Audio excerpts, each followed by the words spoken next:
கேரளால திரைத்துறையில இருக்கக்கூடிய பெண்களுக்கு அந்தரங்க ரீதியா கொடுக்கப்படக்கூடிய டார்ச்சர்ஸ், அட்ஜஸ்ட்மெண்ட் தொல்லைகள் இது எல்லாத்தையும் பத்தி தெள்ள தெளிவா ஹேமா கமிஷன் ரிப்போர்ட்ல சப்மிட் பண்ணிருக்காங்க. இது ஒரு பெரிய பரபரப்பை ஏற்படுத்தியிருக்கு.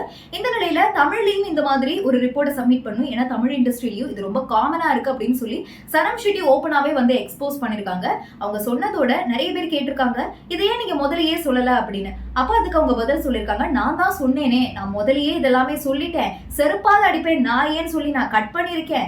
ஆனாலுமே வந்து எனக்கு தொடர்ந்து இந்த மாதிரியான பிரச்சனைகள் வந்திருக்கு. ஆனா இது வரைக்கும் நான் நடிச்ச எல்லா ப்ராஜெக்ட்ஸுமே ஜென்யூனான ப்ராஜெக்ட்ஸ் தான். அட்ஜஸ்ட்மெண்ட் அந்த மாதிரிலாம் எதுவும் கிடையாது. பொதுவாகவே சினிமாவில் இருக்கக்கூடிய பெண்கள்னாலே அட்ஜஸ்ட்மெண்ட்லாம் பண்ணி தான் அவங்க மேலே வருவாங்கங்கிற ஒரு பார்வை இருக்கு. ஆனா அப்படி கிடையாது. எல்லாரும் இந்த மாதிரி அட்ஜஸ்ட்மெண்ட் பண்ணி வர்றது கிடையாது. ஸோ இது என்னன்னு சொல்லி விசாரிக்கணும். இன்னும் நிறைய பெண்கள் யாரெல்லாம் இதெல்லாம் கஷ்டத்தை அனுபவிக்கிறாங்களோ அவங்க வந்து சொல்லணும். அவங்க வந்து சொல்லும்போது இந்த மாதிரி அந்த பெண்கள் மேல விமர்சனம் வைக்காம அதுக்கு என்ன சொல்யூஷன் அப்படின்னு தான் நம்ம பார்க்கணும்னு சனம் ஷெட்டி பேசியிருக்காங்க.